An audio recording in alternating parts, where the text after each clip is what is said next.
Travis Wayne Goodsell with another one of his impressions. I'm just going to come right out now. Now is the time, after all these years, to delay with what I'm about to. Leave the church, Mormons. That's my impression right now. Leave the church. Get out. I'm not talking necessarily about giving the bishop a written notification. Just don't ever go back. Don't have anything to do with the church.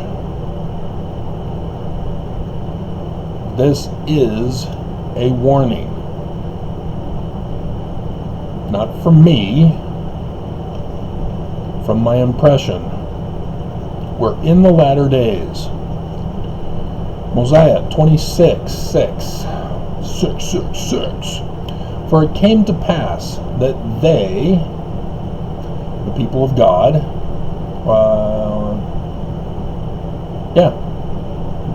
the church was being split at this time under Mosiah. And so there were Mormons who did deceive many with their flattering words. Do you know what flattering is? It's fake praise. Oh, that dress makes you look so thin.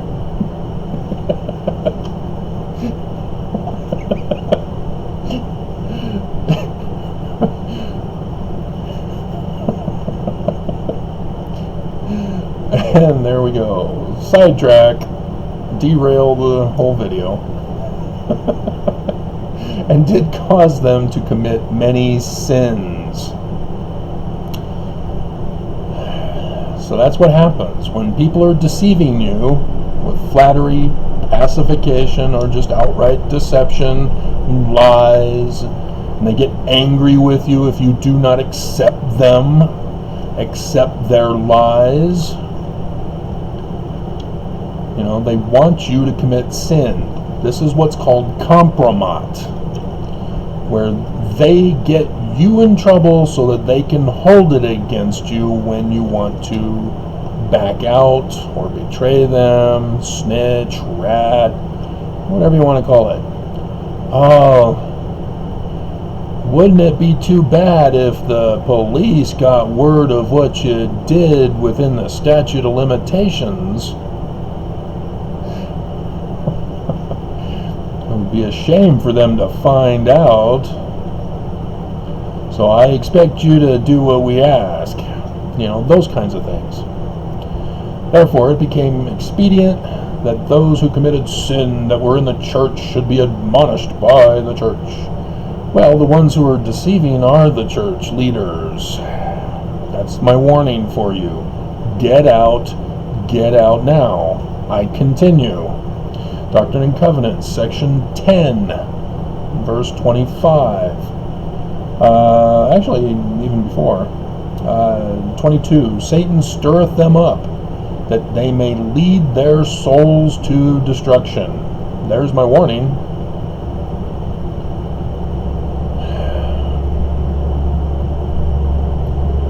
Destruction is coming. Satan has stirred you up. And so I'm warning you. Get out of the church. Turn away. And thus he, Satan, has laid a cunning plan, thinking to destroy the work of God. But I will require this at their hands, and it shall turn to their shame and condemnation in the day of judgment. That's now. Get out of the church. Get out now. Leave. Don't go to church on Sunday. Don't participate in the rain fast. Yea, he stirreth up their hearts to anger against this work. Yea, he saith unto them, deceive, and lie in wait to catch, that ye may destroy. Behold, this is no harm.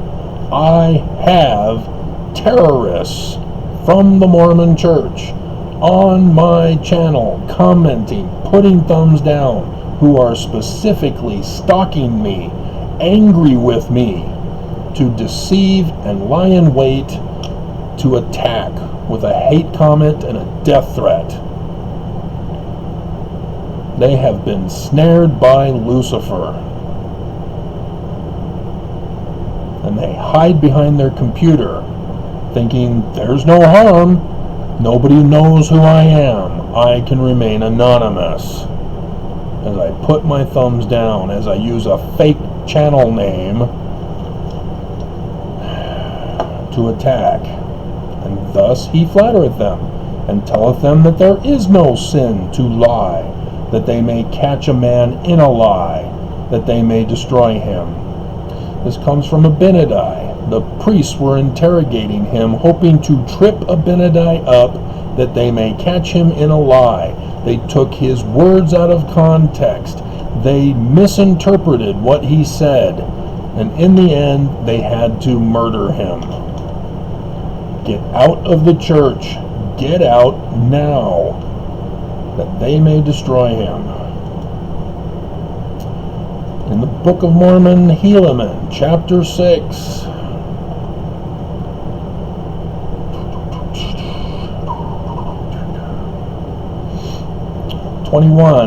But behold, Satan did stir up the hearts of the more part of the Nephites, insomuch that they did unite with those bands of robbers, and did enter into their religious covenants and their religious oaths, that they would protect and preserve one another in whatsoever difficult circumstances they should be placed.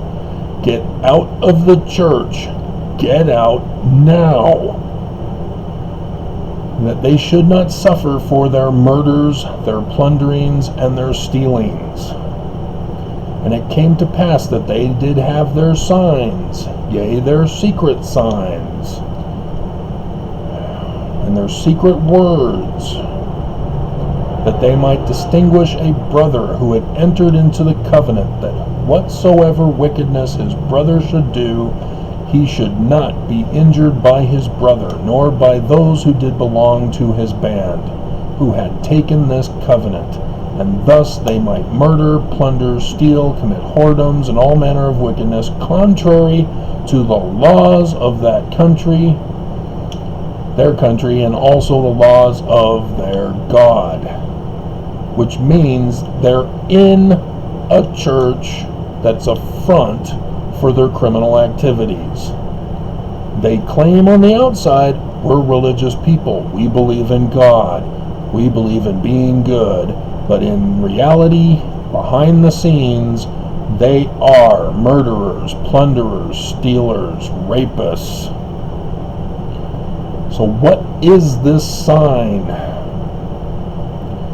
We go to 1 Nephi chapter 13. Verse 4, and it came to pass that I saw among the nations of the Gentiles the formation of a great church. And the angel said unto me, behold, the foundation of a great church, which is most abominable above all other churches, which slayeth the saints of God. Which church on the earth has saints? Catholics don't call their members saints. That's reserved for special people with a made-up history. St. Patrick, for example. The snakes were already chased out of Ireland before he got there.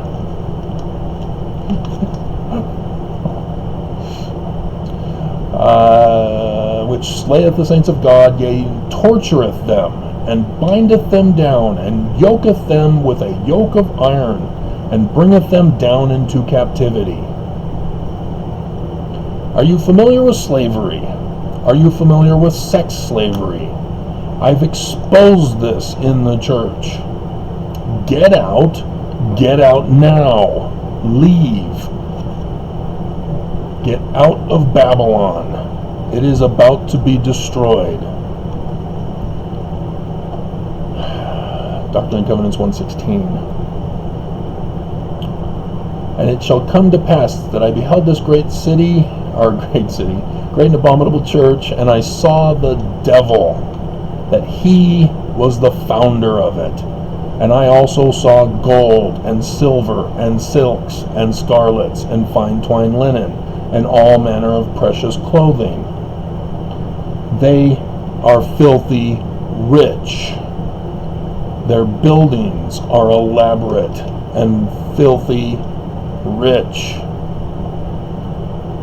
But they neglect the poor. Sodom, according to Ezekiel, was destroyed because they were filthy rich and neglected the poor. I believe it's 16, because 17 would be the parable of the latter-day Moses, Mormon Moses. And I saw many wives, I call them harlots here, and they destroy the scriptures. They refuse to translate the Bible correctly. They took out the Apocrypha. They refused to add new scripture. The Egyptians, there's a whole ton of it. They're not even finishing the translation of facsimile number 3. Get out of the church. Get out now.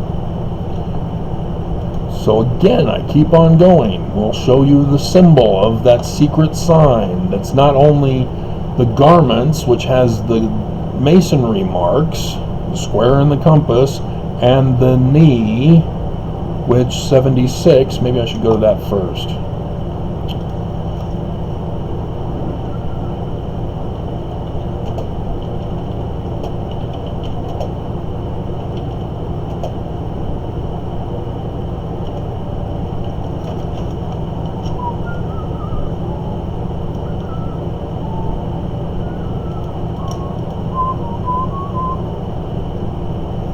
Yep. Let's see. Telestial inhabitants, 109 and 76. We saw the glory and inhabitants of the telestial world. Remember? 3 degrees. So not celestial, not terrestrial. These are the worst of the worst of humanity who are still going to get a kingdom.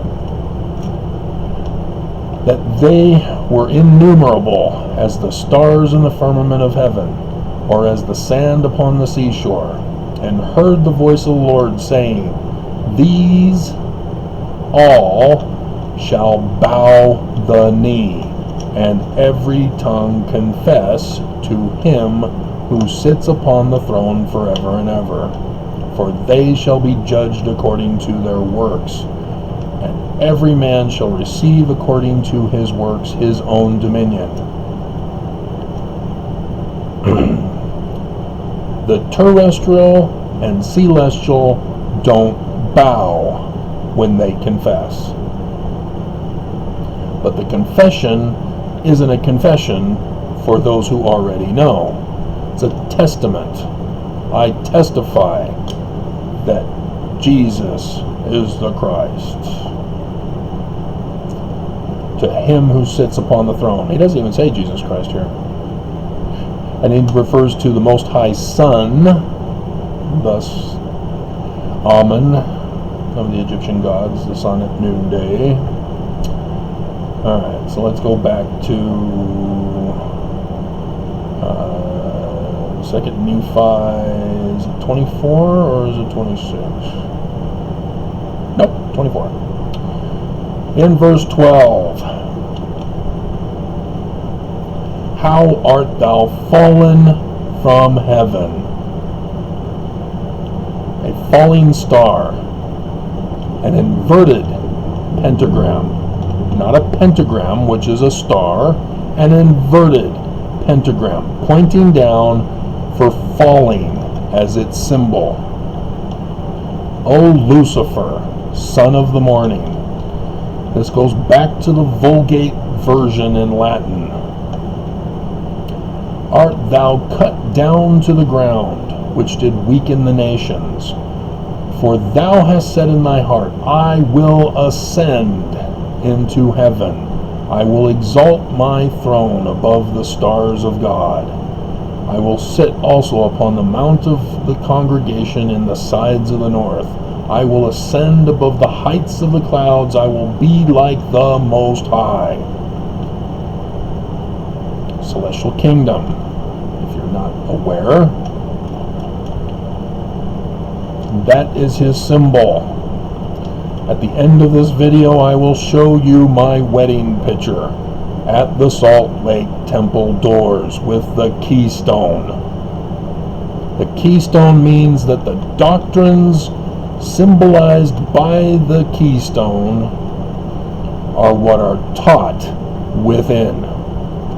Remember the covenants and the oaths of the secret band of Gadianton, whom the Mormons joined, the Nephites joined? I now refer you to Section 1, verse 14. The arm of the Lord shall be revealed, and the day cometh that they who will not hear the voice of the Lord. The Mormon Moses, Section 103, verse 16. Neither the voice of his servants, neither give heed to the words of the scriptural prophets and apostles. And we can include Joseph Smith, since he's giving this. Shall be cut off from among the people. Leave the church. You will be cut off if you think you can sneak in. For they have strayed from mine ordinances, Mormons, and have broken mine everlasting covenant. Mormons are the only ones who can do this. Saints. The false prophet can only be from the Mormon church.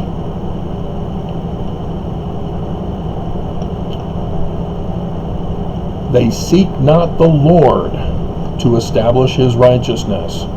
You didn't even know until I told you that we're supposed to be looking for a Mormon Messiah, a Mormon Christ who is like Moses, who will lead you in an Exodus. But every Mormon walketh in their own way, after the image of their own God, shall perish in Babylon, even Babylon the Great, which shall fall. Babylon is coded. It's the church. Get out, leave immediately. This is for your protection. I'm trying to save you, despite your attempts to hate me and have me murdered. Get out. And thus, knowing the calamity, called Joseph Smith Jr. So, yeah, I need to remember to put my wedding photo at the back of this.